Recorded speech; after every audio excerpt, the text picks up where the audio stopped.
70வது பிறந்த நாளை முன்னிட்டு சேலம் நெடுஞ்சாலை நகர் இல்லத்துக்கு நிர்வாகிகள் கொண்டு வந்த கேக்கை வெட்டிய அதிமுக பொதுச் செயலாளர் எடப்பாடி கே பழனிசாமி தொண்டர்களுக்கு கேக் வழங்கி உற்சாகப்படுத்தினார்.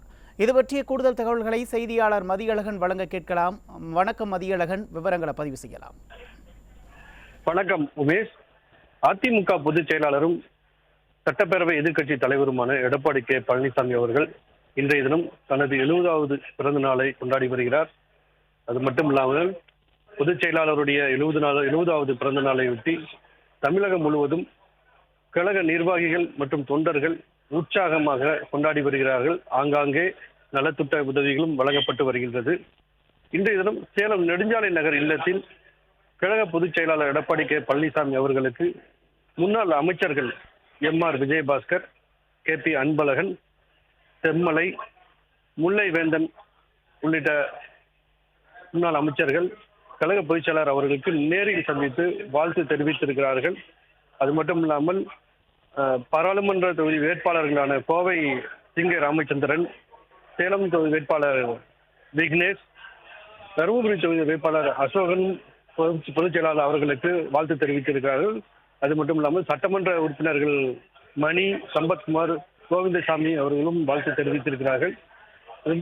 இந்த நிகழ்ச்சியின் முத்தாய்ப்பாக கழக நிர்வாகிகள் கொண்டு வந்த கேக்குகளை பொதுச் செயலாளர் அவர்கள் வெட்டி தொண்டர்களை உற்சாகப்படுத்தியிருக்கிறார்.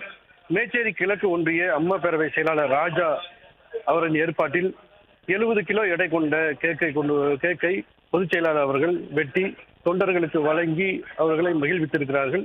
அது மட்டும் இல்லாமல் 70 பேருக்கு தென்னங்கன்று வழங்கப்பட்டிருக்கிறது. அது மட்டும் இதை தொடர்ந்து சேலம் அண்ணா தொழிற்சங்க போக்குவரத்து பிரிவு சார்பில் கேக் ஏற்பாடு செய்யப்பட்டுள்ள 70 கிலோ கேக்குகளையும் பொதுச் செயலாளர் அவர்கள் வெட்டியிருக்கிறார். அதே போன்று செங்கல்பட்டு கிழக்கு மாவட்டம் சார்பில் ஏற்பாடு செய்யப்பட்டிருந்த 70 கிலோ கேக்கையும் பொதுச் செயலாளர் அவர்கள் வெட்டி தொண்டர்களுக்கு வழங்கி தொண்டர்களை மகிழ்வித்திருக்கிறார்கள். பொதுச் செயலாளர் அவர்களுக்கு தொடர்ந்து பல்வேறு மாவட்டங்களில் இருந்து நிர்வாகிகள், தொண்டர்கள் என நேரில் சந்தித்து புத்தகங்கள், சால்வைகள் அணிவித்து வாழ்த்து தெரிவித்துக் கொண்டிருக்கிறார்கள். பொதுச் செயலாளர் அவர்கள் சந்திக்கக்கூடிய வேளையில் அவர்கள் குழந்தைகள் இருந்தால் பொதுச் செயலாளர் அவர்களுக்கு அந்த குழந்தைக்கு இனிப்புகள் வழங்கி தனது மகிழ்ச்சியையும் வெளிப்படுத்தியிருக்கிறார். இதே போன்று தொடர்ந்து பல்வேறு மாவட்டங்களில் இருந்து நிர்வாகிகள், தொண்டர்கள் சேலம் நெடுஞ்சாலை நகர் நோக்கி வந்து கொண்டிருக்கிறார்கள். இதன் காரணமாக நெடுஞ்சாலை நகரின் பகுதி விழா கோலம் போல் காட்சியளிக்கிறது. உமேஷ், விவரங்களுக்கு நன்றி மதியழகன்.